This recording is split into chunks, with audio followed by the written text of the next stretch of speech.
Qoftë lëvdu Jezu Krishti, përshëndetje të dashur vëllezër e motra, jemi përsëri në këtë emision duke marrë në shqyrtim, duke bërë disa katekeza mbi disa pika të veçanta të letrës që Papa Francesku ka dërguar në fillim të vitit jubilar 2025 me titull Shpresa nuk zgënjen, dhe e dim, motoja e këtij vitit jubilar është shtektar të shpresës.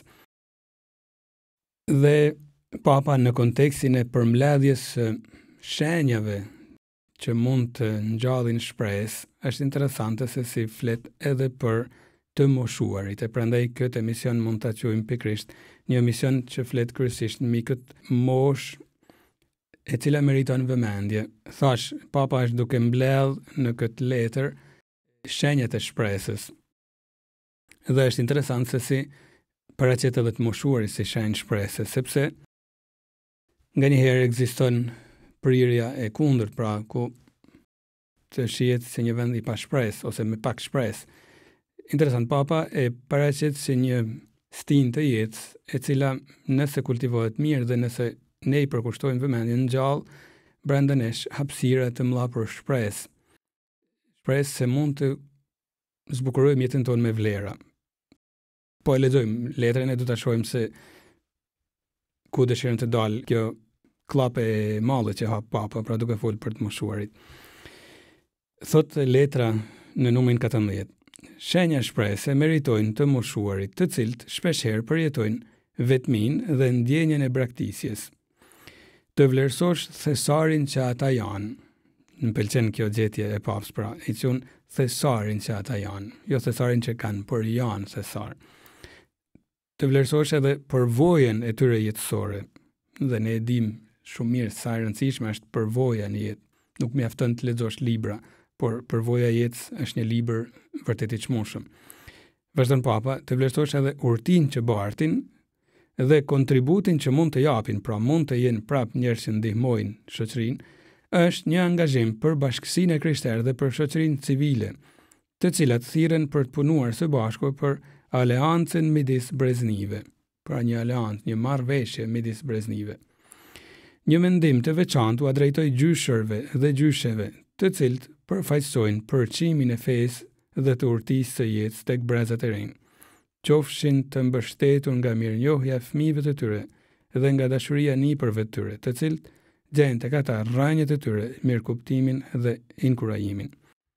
Do t'i kthehemi sidomos këtij paragrafi 2 pak më poshtë, por e shohim se si gjithmonë Papa Francesku rreshtat e tij i ka të brumosur me ndjenja njerëzore. Thot gjana shumë të thella, por me një gjuhë shumë njerëzore. Tregon edhe qasjen e tij të posaçme që ai gjithmonë ka treguar për të moshuarit, por në këtë rast për të moshuarit, por gjithmonë për anën njerëzore, për zemrën, sepse rrezikojmë nganjëherë të jemi vetëm mendje e jo zemër, vetëm projekt e jo shpirt. Thoshte një filozof, por edhe besimtar shumë i madh, Blaise Pascal, francez, zemra ka arsye që arsyeja nuk e njeh. E Papa paraqet padroje me shumë kurajo pikërisht këto arsye të zemrës, për cilat duhet i rrim afër në këtë rast edhe të moshuarve. E të moshuarit e dim shumë mirë se sa shumë janë edhe në vendin tonë në Shqipëri. Me dhimbje na duhet të pohojmë jo për populizëm të rrallës, por është fakt që shohim se në shumë fshatra ka lagje të tëra, ku gjen shtëpi të mbyllura, edhe ato pak shtëpi që janë të hapuna, ka brenda vetëm plec. E kjo sidomos pas vitit 2020, pas mbylljes në karantinën që e shkaktoi pandemia e Covid-19, pas asaj periudhët filluan të bushatisen edhe më shumë shtëpi.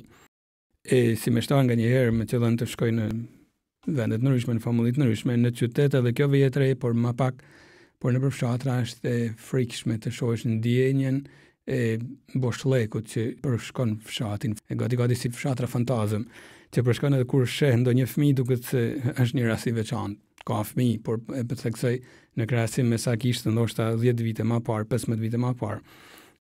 Nuk është ashtu krejt, pra para vitit 2020 e kam fjalën. Dhe është e trishtë të shohësh pra se si shumë shtëpi janë të mbyllura e ato pak që janë të hapura janë vetëm me plec brenda. E nuk duhet të çuditemi nëse mund ta quajmë këtë emision si një emision që u kushtohet pikërisht të moshuarve, se po flitet vetëm për ta. Do të ishte interesante të shihnim sa azile ka në Shqipëri, ku kultura e azileve ende nuk ka hyrë shumë. E them kultura e azileve sepse në për shumë vendet e Evropës, paktën vendet perëndimore, ekziston një kulturë e tillë. Mund të quajmë kulturën në kuptimin që një traditë pra e tillë. Në Shqipëri ende shihet me shumë vështirësi, edhe pse ka azile private, por edhe shtetërore. Megjithatë e dim se me sa vujtje shkojnë shumë të moshuar, ose të paktën disa të moshuar në azile. Ndoshta herët avon edhe kisha do të ketë kanë filluar të japin sinjale të tilla disa kongregata rregulltare të ketë një çastje ndaj kësaj kategorie. Ajo që na duhet të themi është se nëse deri para 10 vitesh, para 2020-s, pra se po e marrim si kufi kohor, kanë rënë, mund të themi, kongregatat rregulltare pas moshave të njoma duke hap azile për fëmijët, sot ka ardhur koha që të hapin azile për plest, me sa duket. Dhe thashë ndonjë kongregat ka filluar ta japin këtë shenjë. Sepse duket si kategoria ma nevojtare, po mbesin gjithnjë e ma vetëm, e ma të braktisur. Dhe pse jo, nuk duhet ta fshehim nganjëherë edhe ma të abuzum, sepse po rendin edhe struktura shtetërore ose private pas kësaj kategorie nuk dihet gjithmonë se ç'a ndodh aty. Duhet jemi realist. Unë njoh disa vende ku ka azile që i trajtojnë shumë mirë dhe me kushte vërtet të mira, të paktën nga mesatarja e sipër. Megjithatë, në të njëjtën kohë me aq sa më ka qellu në strukturat shtetërore, jo gjithmonë ndodh e njëjta gjë. Sepse vendet për abuzime janë edhe shihen se janë të mëdha. E përsëris, edhe këtu nuk duhet të jem kategorik edhe nuk kam qejf që të bëj thjesht një populizëm, por situata pra paraqet një vëmendje të shtuar. Sepse edhe në Shqipëri kanë paraqet një vëmendje të shtuar, thaç edhe struktura shtetërore, dhe është interesante të shohim se si po vinë për ta kaluar pensionin edhe shumë italian. Statistikat i thonë këtë gjë, se sidomos Vlora, Saranda, edhe vende të tjera, por sidomos të që citova më sipër, një fluks të madh pensionistash italian sidomos, megjithëse jo vetëm, por sidomos italian që vinë për të kaluar pensionin e tyre në Shqipëri, sepse është më lirë. E kjo ka shtu interesin edhe të strukturave shtetërore, thash me gjithë hapësirat atëherë që mund të ketë për abuzime, sepse ato kanë edhe parë më shumë edhe mund trajtohen edhe në një mënyrë më të privilegjuar, ndryshe prej vendasve që ndoshta nuk i kanë ato parë. Po i marrim pak me radhë disa koncepte. Po i kthejmë edhe një herë atij formulimit shumë të gjetën të Papës, që thoshte pra se të moshuarit janë thesar, thesarin që ato janë, jo thesarin që kanë, pra vlerat që kanë, por janë vlerë, janë thesar. Edhe Papa e pam se theksonte rëndësinë e përvojës së jetës. E kjo i ban plest shumë të çmum. Po citoj vetëm një proverb që thot i riu vrapon shpejt, por i vjetri din rrugën, pra është shumë e rëndësishme të dish rrugën për me zgjidh disa probleme në jetë. Dhe i vjetri është thesar në këtë aspekt se të orienton. Me një fjalë krejt të thjesht duke thënë mos u mërzit, mos u ngut. Shikoje këtë aspekt. Mjafton sepse ka brenda kapitujt të tërë, ndoshta përvojët jetësore. E Papa Francesku ka caktuar bile edhe një ditë për gjyshat. Është e shtuna e 4 e korrikut, pra çdo vit, e shtuna e 4 e korrikut, e kushtuar për gjyshat. Sigurisht Papa Gjan Pauli II ka themelu ditën botërore të rinjve, e papë të tjerë kanë themelu ditë të tjera botërore, Papa Francesco ka themelu një ditë botërore vetëm për gjyshat. Dhe me këtë rast, kisha ka mundësin të shohin edhe misterin e stinës së jetës që është pleqëria, e cila meriton një respekt e një vëmendje. E në fakt ka merituar ka tërheq vëmendje edhe në dy shekujt e fundit në botë, sepse pikërisht nga këto dy shekuj rezulton se janë shtu disa dekada moshës jetësore për atë njeriut. Sidomos në vendet e zhvilluara mendohet se është dyfishu mesatarja e jetëgjatësisë. E prandaj moshat e treta, që quajmë na moshat e shtyra, kanë aktivizu një mori kërkime shkencore, edhe në aspektin psikologjik, por edhe në aspektin baritor. Dhe veprimtaritë baritore në lidhje me moshat e treta janë shtu, thash, edhe hapja e zileve, edhe nga disa kongregata, është pasqyrë e këtij meditimit që është bën, pra nga barinjt e Kishtë. Dhe nga shkrimtarët, autorët shpirtëror që kanë lënë tekste se si mund të shihet me një farë misterit e respektit edhe mosha e tretë që është pleqëria. Por thash edhe nga ana psikologjike, për shembull, Carl Jung, një psikanalist zviceran, thoshte se ndërkohë që pjesa e parë e jetës përqendrohet tek zhvillimi i unit njeriut, pjesa e dytë e jetës fokusohet tek plotësimi i vetvetes autentike, domethënë në pjesën e parë njeriu kërkon unin e vet, kërkon strukturimin e unit vet, ndoshta edhe me gabime, pastaj me kalimin e moshës fillon të ndalet tek gjërat e vërteta që mesin, uni autentik, atëherë ai që vërtet më bën të jem njeri. E thoshte Carl Jung. Erik Erikson, një psikanalist amerikan, thoshte se në pjesën e dytë të jetës njeriu zhvillon më shumë aftësinë për me dashur. Fillon e zhvillon më shumë aftësinë për me u kushtu të tjerëve.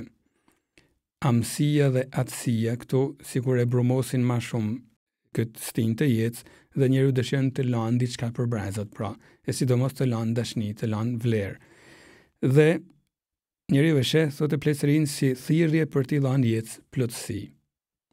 Interesant, pra, psikologë që shkruajnë. E të dy këto psikologë që përmenda ishin edhe shumë besimtarë, por këto gjana i thoshin si një fruti një studimi që ato kishin bërë prej profesionistëve që ishin në këtë fushë psikologjisë. Një filozofe amerikane, Judith Butler, thoshte se në pjesën e dytë të jetës njeriu priret të jap vlerësim jetës më parshme, fillon të hedhin syt pas, edhe të shohin çfarë bën atë bukur në jetë ose çfarë bën atë keqe. E këtu thoshte kjo filozofe, njeriu gjendet përballë dy zgjedhjeve, ose ta shoh si domethënëse gjithë jetën e vet, ose ta shoh si absurde. E këtu ne mund të shtojmë se sa rëndësishme është të kultivohen edhe kriteret e vlerësimit, sepse nëse do ta shohim jetën e njeriu si domethënëse, pra gjen gjëra të bukura në jetën e vet, normal që e pranon maqet veten e vet. Por nëse gjen gjëra kryesisht të këqija, ose nëse ka tendencë ka prirjen të ndalet vetëm te gjërat e këqija, është i hapun ndaj dëshpërimit, mund të jenë më i ekspozuar ndaj dëshpërimit. Dhe shumë interesante kjo analizë e kësaj filozofe, thash Judith Butler, që thoshte pra është tendenca për të pa pas dhe për të përmbledhur, si thosh, jetën, për ta vlerësuar jetën e mëparshme, por imagjino sikur të ishim me kritere të këqija. E sa rëndësishme është në këtë rast edhe të kemi një formim fetar të mirë.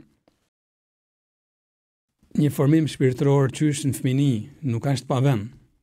Sa rëndësishme është të mësohen fëmijës lutjet themelore, aty yn, falimimëri, lavdiati të mësohet me lut rozaren, puna e pendimit, më nga cillu me has pleq që nuk din punën e pendimit, e nuk është se e kanë harru nga skleroza ku di, por nuk e din. E i pyesha si nuk e din punën e pendimit, sidomos vitet e para me shtërisë më befasonte pak kjo pjesë. I thosha si nuk e din se s'ma kam mësuar kush, thoshte. E këtu përgjithësinë kanë prind patjetër, por edhe strukturat kishtare është shumë e rëndësishme të mësojnë të gjëra, sepse në moshë të shtyme do të ndihmojnë, gjithë jetën do të ndihmojnë, por jemi duke folur për moshën e shtyme, e prandaj edhe këtu ndihmojnë shumë të kenë mundësinë të flasin me Zotin, edhe me fjalë të veta, por sidomos me urat tradicionale. E urat kanë brenda edhe një katekesë patjetër dhe mësojnë të krijojnë kritere për vlerësimin e jetës vet. Shumë e rëndësishme të kenë shijen e lutjes. Plec luten shumë. Shumë mirë, jo vetëm se s'kan punë për të bërë, s'mundën me bërë ndoshta punë që kanë bërë përpara. Por është një punë e jashtëzakonshme, shpirtërore, por e marrin botën urata. Dhe sa e trishtë është kur nuk e kanë shijen e lutjes, nuk kanë shijen e meshës. Dëshirën për më shkumë, është shumë e rëndësishme kjo fjala shije, sepse mund mos e kenë. Prandaj pra thash, njeriu ka tendencën të vlerësoj jetën e mëparshme në këtë stin të jetës dhe është shumë e dobishme që të ketë edhe një mori vlerësh të shnetshme. Psikologjia mëson se njeriu është në gjendje të ndryshojë në çdo moshë, përfshi edhe pleqërinë, edhe pse me vështirësi të kuptueshme. Është e vërtetë se plaku ndryshon më vështirë në opinionet e veta, por mund të ndryshojnë. Unë e maj mend kur isha seminarist, edhe më ka met shumë, më ka ndihmuar shumë një këshill që na jepte një meshtar pak të mosh, na thoshte kur shkoni për të rrfy plec, thoshte, normal nuk keni kohë ose për t'i takuar në shtëpiat e tyre, dhe e shihni se kanë disa ide të çuditshme, thoshte, që ti përpiqesh t'ia modifikosh. Mos u përpik me ndryshu. Janë bën 80 vjeça me ato ide, ti tash po jo ndryshon për 5 minuta. Nuk mund t'ja ndryshosh. Mu më ka lehtësu mund e stres kjo pjesë sepse është e kohë nga një herë t'ja ndryshosh. Megjithatë, më ka ngushtuar një libër i një psikoterapeutit italian Vittorino Andreoli, jo besimtar, ateist, por që ai pra jepte një vlerësim, thoshte besoj se njeriu mund të ndryshojë edhe 19 vjeç, mund të ndryshojë në disa aspekte, e kemi fjalë. Pra bën diçka të keqe, mund të bëhet pak më e mirë. Brenda disa limiteve, por bëhet. Edhe nuk është e vërtetë, pra se s'kam ç'a bëj, nuk mund të ndryshoj. Nuk mund të ndryshojmë 100%, por 20% mund të ndryshojmë, edhe nuk është pak në disa raste. Në pleqëri është e vërtetë se njeriu fillon të vlerësojë më shumë gjërat thelbësore në jetë. E kjo është ndryshimi më i mirë, më i bukur që mund të ekzistojnë, sepse i shohim rëndësinë e gjërave. Jo pa dhimbje mund në me thanë, edhe këto kush i dëgjon këto vlerësime patjetër mund të preket edhe me drejt, është jeta që e flet këtë gjë, njeriu fillon e humb një seri gjanash në moshë të shtyme. Humb punën, e kalimin nga puna në pension nuk është e kallaj, thojnë shumë kush, edhe është mirë që të aktivizohet me diçka, sepse krijon vështirësi orientimit për psiken, e duhet të merret me diçka. Është vërtet se duhet të lanë punën, se fizikisht nuk arrin më, por nuk duhet të lanë angazhimin në diçka. E para herë humb rinin, e sheh se nuk e ka më energjinë e dikurshme. Nuk është pa domethënie ose meriton vëmendje edhe kujdes fakti që njeriu humb edhe bukurinë fizike, kam fjalën. Duhet të dinë ta humbasin edhe bukurinë e vet disa njerëz, sepse me dhimbje shohim se ka shumë të shtymë që hynë moshë të shtyme, ose të paktën në pjekuri mas 40-ve, 50 vjeç kështu, e kanë humbur bukurinë, nuk e kanë më bukurinë e dikurshme, nuk binë më në sy si përpara, por kanë metë adoleshent dhe dëshirojnë të tërheqin tjerët, fizikisht e kam fjalën, dëshirojnë të jenë prapë tërheqëse. Kanë metë adoleshent, nuk kanë pranuar faktin që e kanë humbur atë bukuri që kishin dikur. Është pjekuri, nuk është fatkeqësi. Stina jetë, edhe këtu hynë vlerat, është shumë e rëndësishme edhe kjo gjë. E prandaj thojmë si ka mundësi që ka çifte që kanë aventura, kanë krizën në këtë stinë, sepse kanë metë adoleshent këtë pikë. Një prej arsyeve, se nuk mund të presim me thiket i dim kollaj, por unë besoj se një prej arsyeve është edhe kjo aftësia për të humbur edhe bukurinë, për ta pranuar se e kam humbur edhe kam hyrë në një fazë ku bukuria tashmë për mua fokusohet në disa gjëra tjera. Edhe është mirë që të shpejtoj të shoh cilat gjëra, sepse mund humbi bukurinë e vërtetë të jetës atëherë. Humbin energjinë, humbin shnedin. Imagjini një smundje, por edhe vetë pleqëria. Humbin bashkëshortin ose bashkëshorten. E sa dhimbshme është vetmia që pason, e sa bukur është kur rrethohen prej dashurisë familjarëve të tjerë, miqve të tjerë. E dim se dhimbshme është situata shumë e dhimbshme kur në jetë kanë humbur edhe fëmijët. Kanë humbur nipa, mesa. Pra, pleqëria nuk është e kollajt, nuk është moshë që do të thosh, "Ua, sa bukur erdhi", sepse nuk i dihet se si ka ardhur dhe njeriu ka pësu një seri humbjesh. Megjithatë, mund të ndihmojë një gjë. Edhe vetë më ka qellu të shoh nga afër shumë pleq se si fusin me një sy fejet, e këtu unë besoj është dhurata e Shpirtit Shenjtë, ajo dija në 7 dhuratat e Shpirtit Shenjtë është edhe urtia, mund ta quajmë, pra, që të bën pa një reflektim të gjatë, pa një arsyetim të gjatë, të bën ti fusësh gjëra të fill në Zotin, ti shohësh fill në Zotin. E nuk është pak, është shumë e rëndësishme, pra din ti shohë edhe këtë humbje, për shembull ato frazat Zoti ka dhënë, Zoti ka marrë. Mund të jenë një traditë, edhe një tradita është e shnetshme nganjëherë, edhe Shpirti i Shenjtë punon edhe në këtë formë, por shpesh herë qetëson zemrën. Edhe nganjëherë bën predikim sa dush, cito pape i Bibël, sa s'mundesh me bëj ç'a bën një frazë e thjeshtë e tillë, ose njërat e tillë, jena në dorë të Zotit, jena kalimtar. Këto fraza kur thuhen me fe janë jashtëzakonisht të dobishme. Edhe pse dhimbja ekziston tash, por futet në urtin e fesë. Edhe këtu njëri fillon të pyet me cili është qëllimi i jetës. Këtu shtron pyetjet e vërteta që ndoshta gjatë jetës nuk i ka shtruar. Edhe shumë plec ka qellu edhe ndonjë meshtar. Thonë edhe pleqëria është hir, sepse Zoti na ban munal e me meditu mi gjana që vrulli i jetës nuk na ka lanë ndoshta munale mi menu. Ka dhe diçka interesante në rastet kur pleqëria ose smundjet e detyrojnë dikant të binë durt e tjerëve, pra për shërbimin që ata u japin. Shihet se në një familje ku ka dalë pra ky rast për të marrë me një të moshuar, me një të smur, fillojnë të shërohen plagt e egoizmit të dikurshëm që kanë ekzistuar ndoshta në atë familje. Fillojnë të shërohen në mënyrë mistershme. Prandaj edhe vetë pleqëria, vetë smundjet vinë për të shëruar ndoshta ato gjana që i kemi si parasysh se do t'i ndryshojmë, por i shëron ky purgator që fillojmë ta kalojmë qysh në këtë jetë. E ndoshta na kursen purgatorin edhe më të dhimbshëm, që mistik thonë është shumë i dhimbshëm pas vdekjes. E prandaj fillojnë të shërohen plagët e egoizmit, fillojnë të pajtohen familja, fillojnë të ndalen të gjanat e vërteta.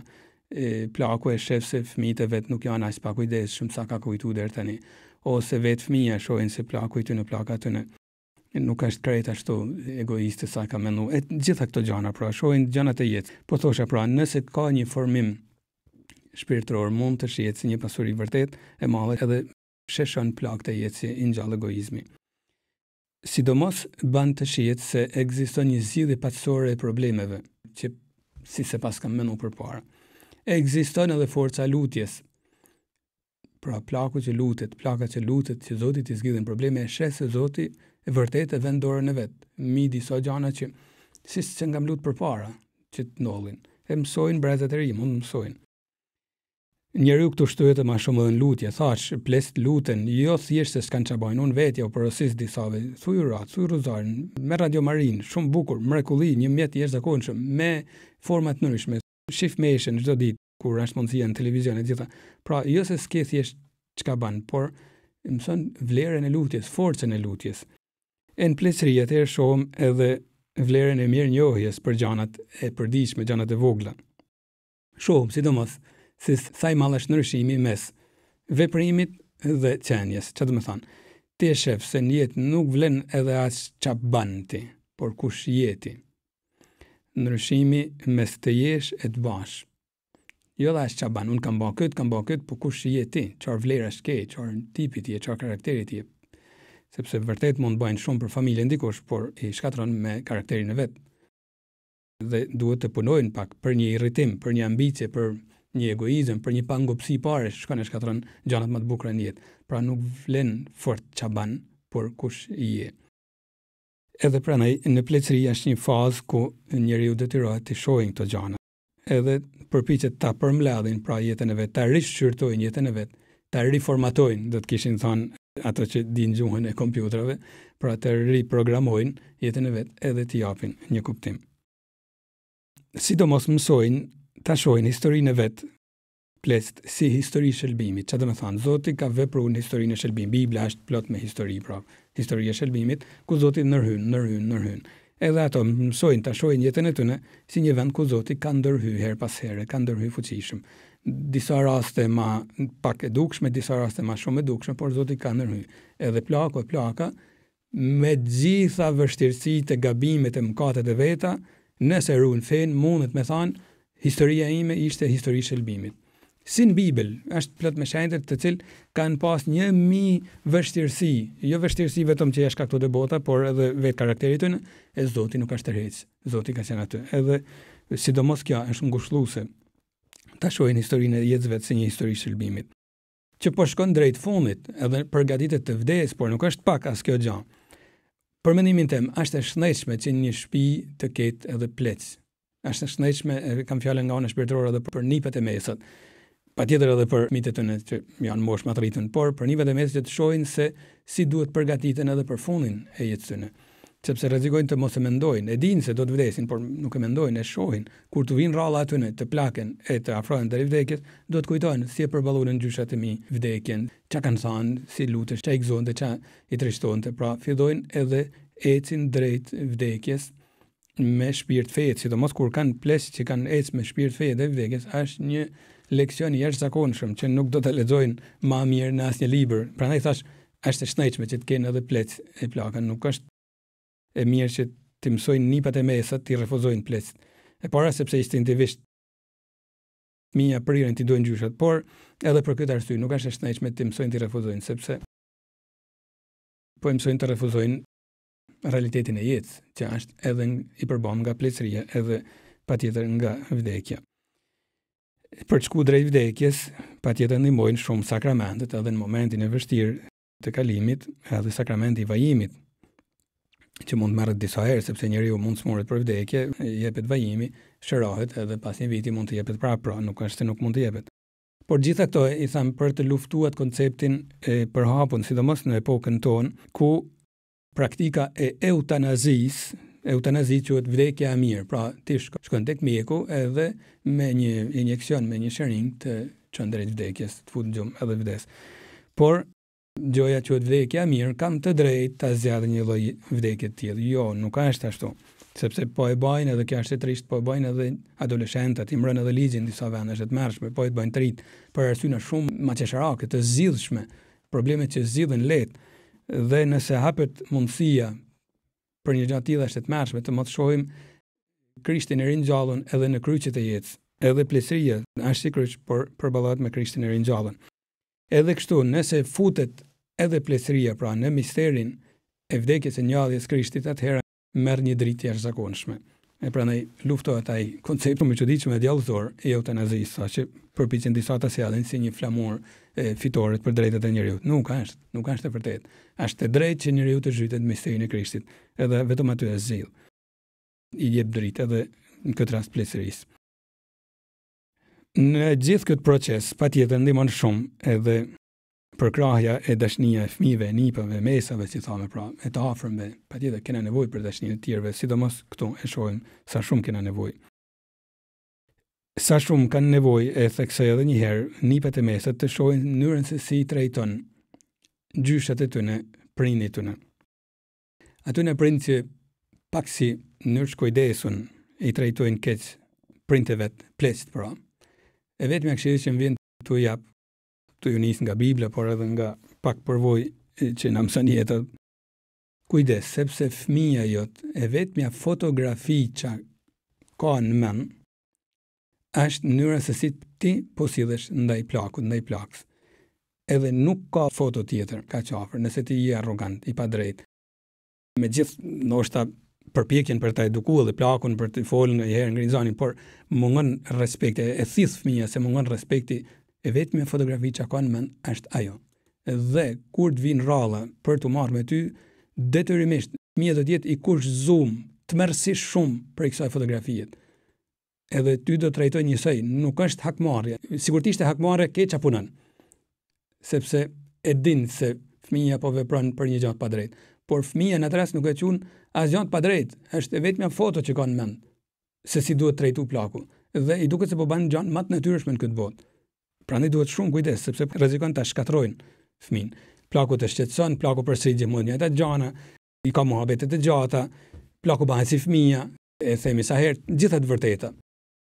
Plaku është kokfort, nuk ndryshon për një gjë krejt kote. Duhet i flasësh, ta çosh zanin, pa e tepruar edhe këtu. Por kur ti sistematikisht e urren, e trajton keq, ose aq më tepër e trajton, ka dalë kjo moda, shtëpia është vila 2 katësh aty, edhe plakut i bën një llom në vete, atje se po na bën pes shtëpinë. Ashtu ka për trajtuar ty fëmijë, nuk është hakmarrje thash, por është edhe më të mërshme, sepse i është bën stil jetës, kështu duhen trajtuar plest. Por kjo nuk është normale.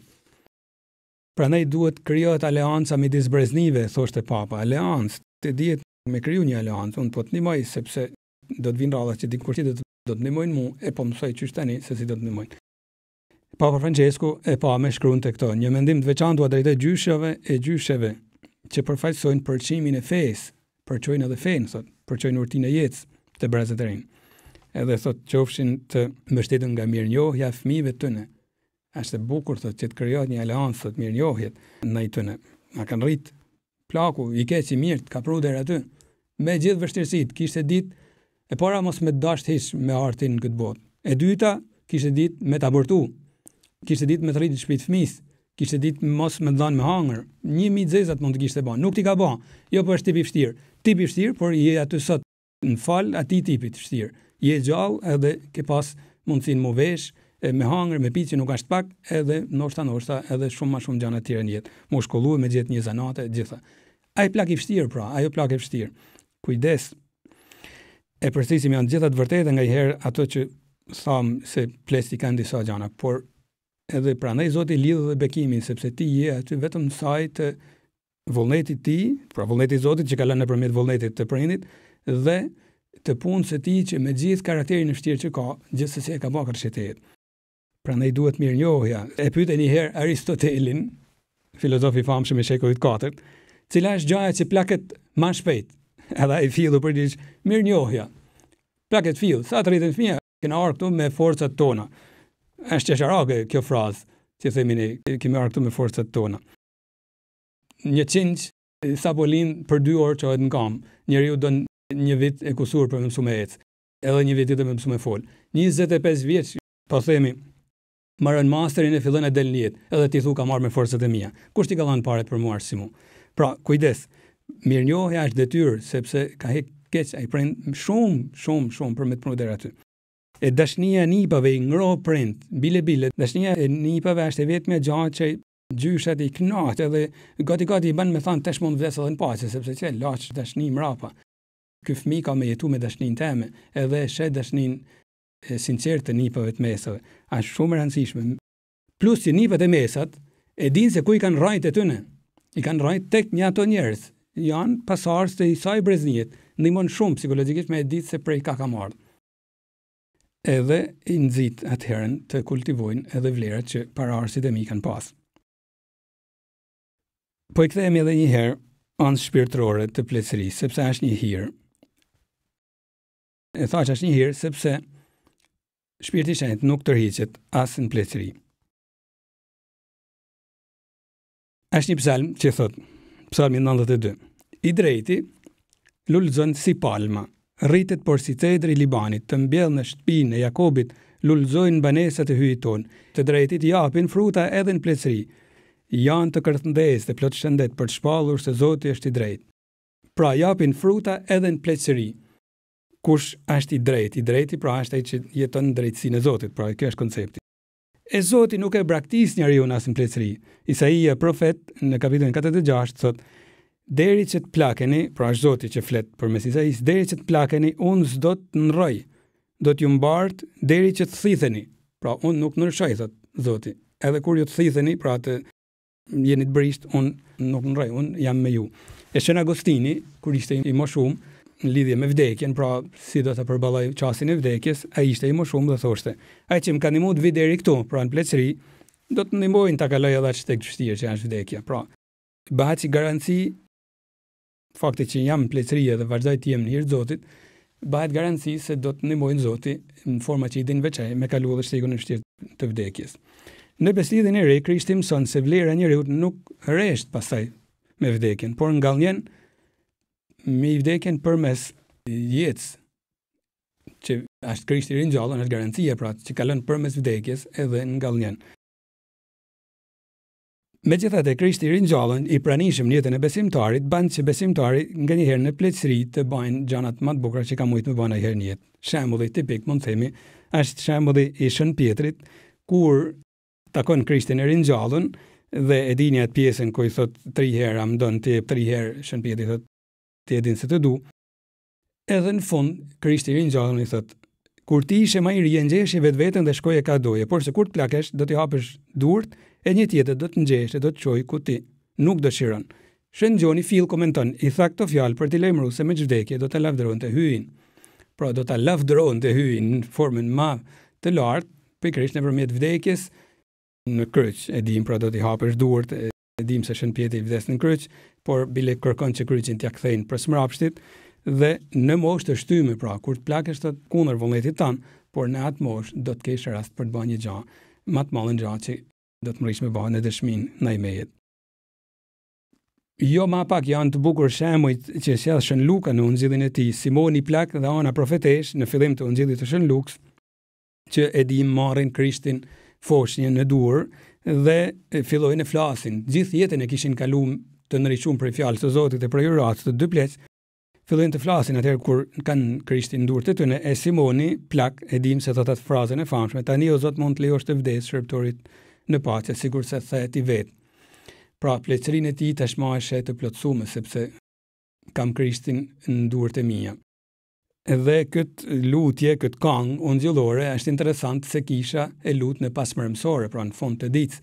Pra edhe fundi i ditës duket si fundi i jetës, si pleqëria ku unë tham, o Zot mund të vdes tash, mund të shkoj drejt gjumit natë dhe si simbol i gjumit të vdekjes kur të vinë fundi i jetës, se nëse shoh se jam duke mbyll jetën me Krishtin, jam në paqe. Edhe gjithmonë mjafton të shohim Krishtin është në jetën tonë.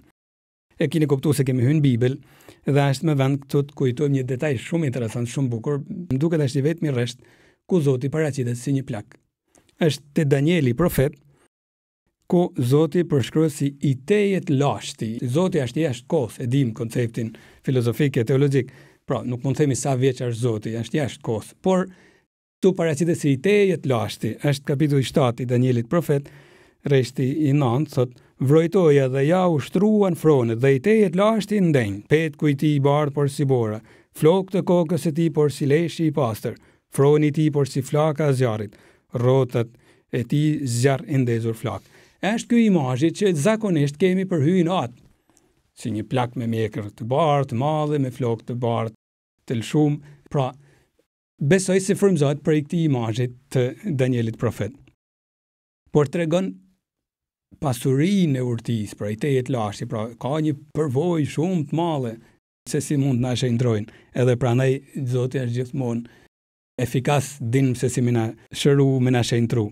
Kujdes, nuk do të thonë se Zoti është plak, thash Zoti është kohës. Është gjithmonë i ri e gjithmonë plak, mund të themi.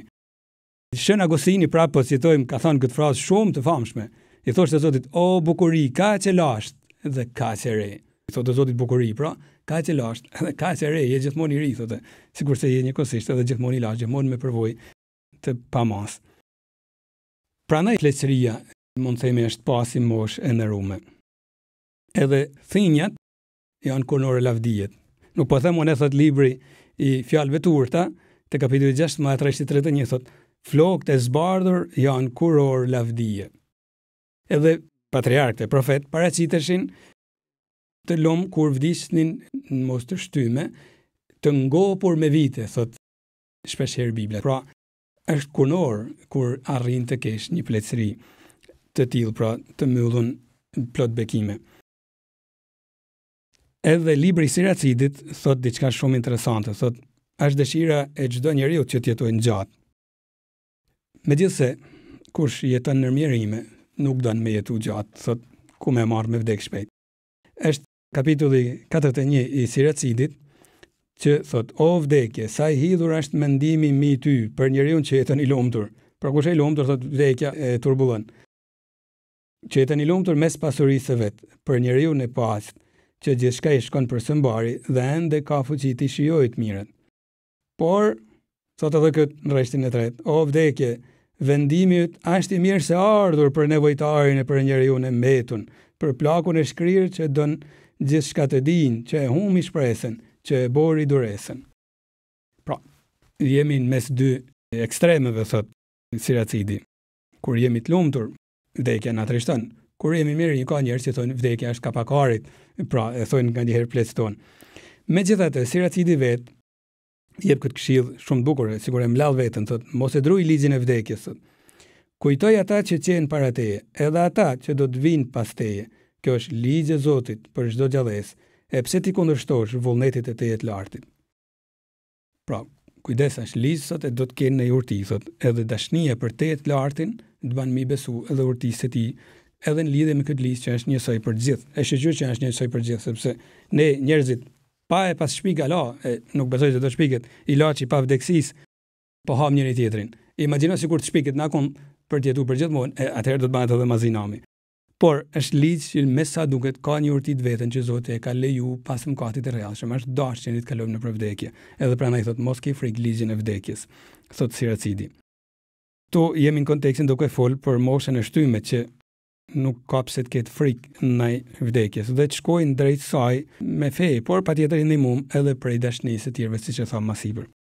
Një detaj interesant për të dhe turnimet, e dim se Zoti i jep dhe turnimet. I vetmi urdhim që ka edhe një premtim për shpërblim, është urdhimi 4 që thot në roprin tu nëse do të jetosh i lumë në tokën që do ta jap, tokën e premtuar. Çfarë do të thonë? Si thua Zoti, thot në roprin, si pasojë edhe gjyshat pra e tan, në roj, edhe unë të garantoj thot se kam me të beku. E din Zoti se e kemi çftirën këtë pikë ti në roj më shumë, thot okej, unë detyroj veten me të ndihmu, thot. Premtoj një shpërblim se e di se ju njerëzit bani më shumë kur dikush të premton një shpërblim. E para, e dyta, Zoti thot, nderoj prind, nëse do të jetosh shumë tokën e premtuar, nuk është pa lidhje.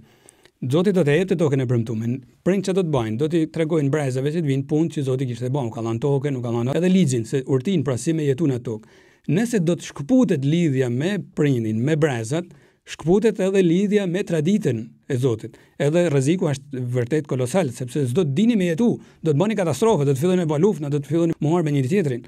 Edhe s'do të dini me jetu, tash po detyroj me ik prej tokës premtuar. E në fakt, gjatë viteve, sidomos për mërgimin në Babiloni, do të vite profetoshin kujdes, mos u largoni prej Zotit, do të largoheshin prej Zotit, do të bëjnë luftë, fillojnë duke harë me peranërinë e mëdha të kohës, edhe ato i bëjnë me ik prej tokës premtuar në mërgimin në Babiloni të tmerrshëm. Një pakicë vogël do të kthete. Pra s'do të dinë me jetu më në tokën e premtuar. Nëse don me jetu vlerat e jetës, pra thot Zoti sot, ndëroj prind, sepse do të çoroditesh, do të humbesh busullën e orientimit në vlerat e jetës. Madje Jezusi në Ungjil ndinjohet dukshëm. Ky është urdhimi ndëroj prind. Por kishin gjerë disa nën tema, po thojmë katekizmi, si thosh i kohës, ku thoshin, ja po nuk ka krejt detyrë me ndëroj prind, as një sakrificë që po bëjmë. Edhe është një pjesë Ungjillit të Mateu, është gjurmë pra e kësaj dinamiket shkatërruese që Krishti e shef se po vlonte në popull edhe e sulmon pajra larg. Te Ungjilli Mateut, kapitulli 15, Jezusi thot: "Hy i ka thënë ndero babën e nanën, dhe kush e mallkon të atin e ta me let në shkot me vdekje. Kurse ju mësoni, thot, kush do i thot babait e nanës, edhe gjyshave mund t'i fusin, nima që prej mete ta kontylle t'jetë dhurate shenjtë të tempullit, i tilli, sa shtë maj detyrum t'i një moj të të thot. Pra, ju e dopsoni, thot, të thonë po bëj sakrificën në mund mos e bëj.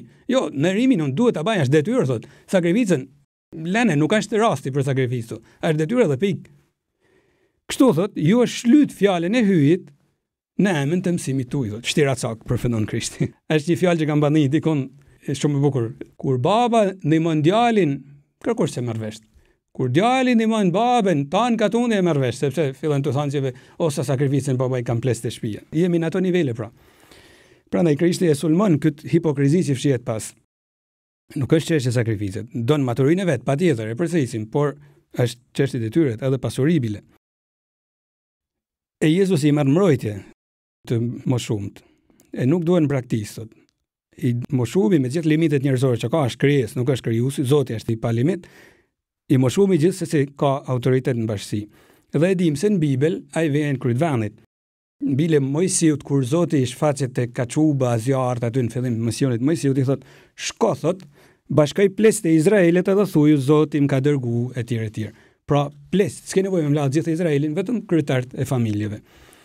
Edhe ata ishin njerëzit cilë Zoti dën me u thani pari planin e tyre. Dhe ata ishin njerëzit cilëve Zoti dëshiron me u thani mas parit planin e tij. Pra, plest, i nëron, i respekton. E Mojsiu ma vonë do të mbledhin 70 plec, thot libri i numrave, për me plecnu, edhe këtu fjala me plecëru, pra plaku, plecërimi, me shqyrtu, kishte me kënd, çështjet e ndryshme pra në Izrael që dilnin, pra i jep një vend të rëndësishëm. E duke rujt këtë tradit, edhe në veprat e apostëve e dim se ishin një kategori që quheshin pleqt. Por prit, nuk ishin vetëm veprat e apostëve.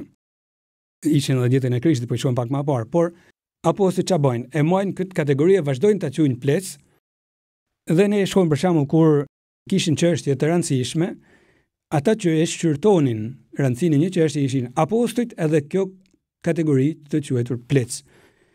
Për shembull, te kapitulli 15 i Veprave të Apostujve, kur Shën Pauli e Shën Barnaba nisen nga Antiokia për me diskutu në Jeruzalem mbi disa pika të rëndësishme që kishin dalë, thot teksti, kur arritën në Jeruzalem, qenë pritur mirë prej kish, prej apostujve dhe prej plecëve. Plak në greqishtën e vjetër mund të quhet sot presbiter. Ishin hebrej, por unë nuk e di fjalën hebraike.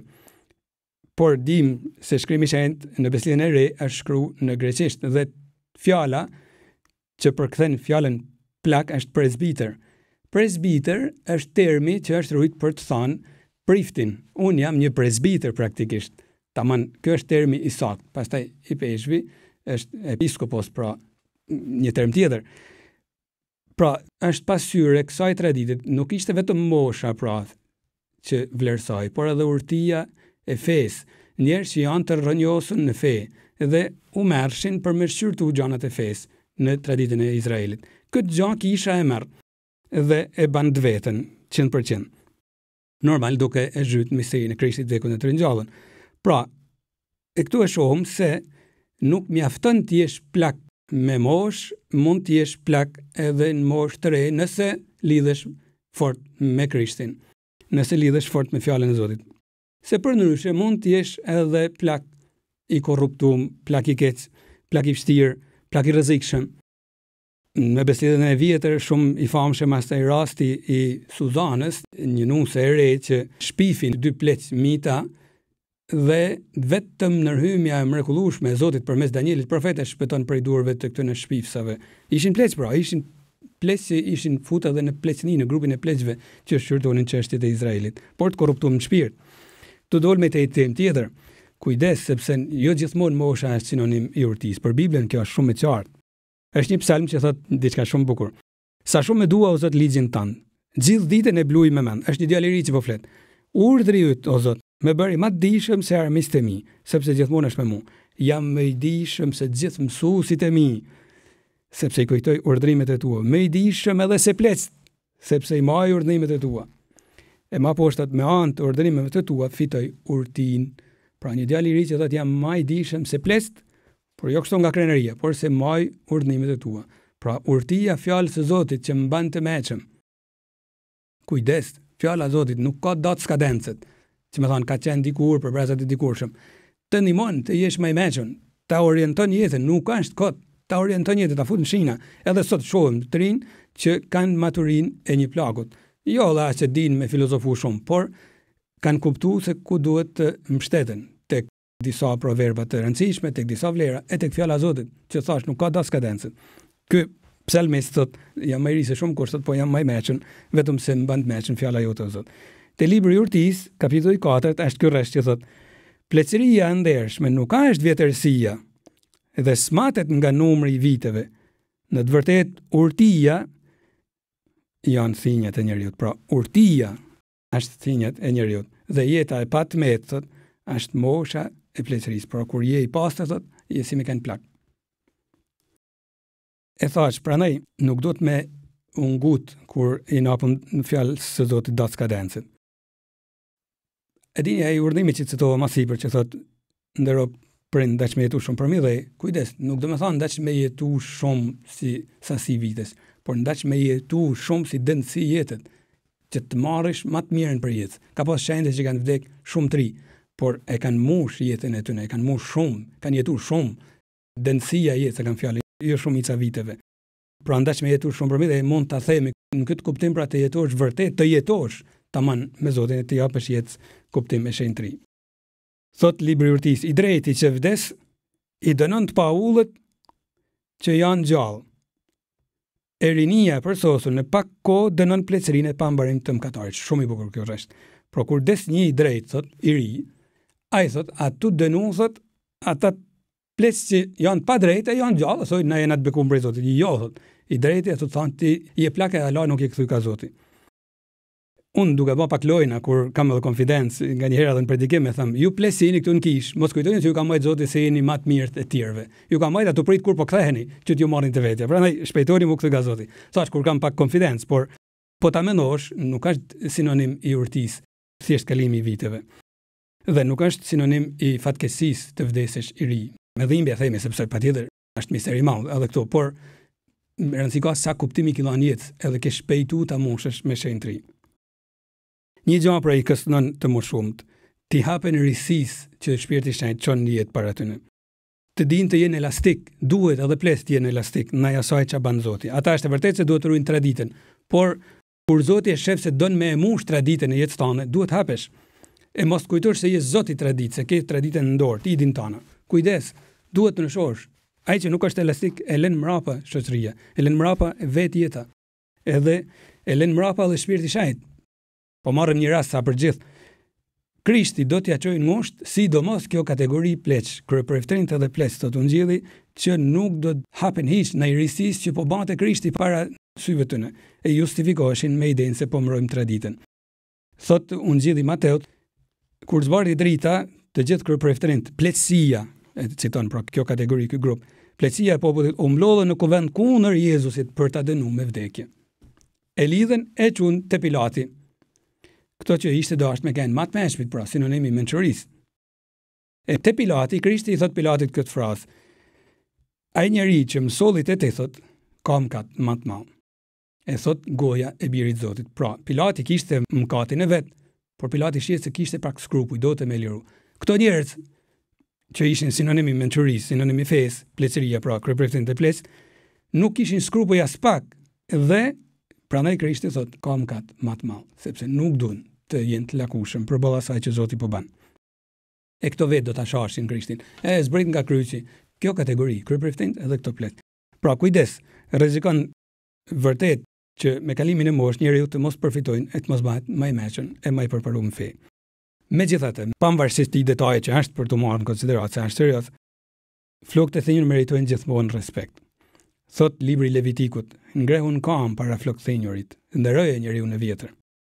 E Timoteut, Shën Pauli i thot, me plak, mos i ashpër, por çortoje si ta kishe bab, pra ishte i peshgëv, Timoteu, edhe duhet çortonte, por me plak mos i ashpër, thot, trajtoje si ta kishe bab. Prandaj, sido që tjetë, është dëshmitare traditës, edhe është e shnetshme që të respektohet e duhet, e aq më tepër të ndihmohet, sepse po përballon një fazë që nuk është as pak e lehtë në jetë.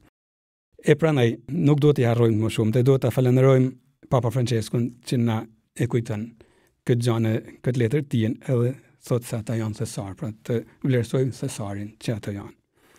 E për këtë gjë kena nevojë për bekimin e Zotit, e tani po marrim pikërisht bekimin e Zotit.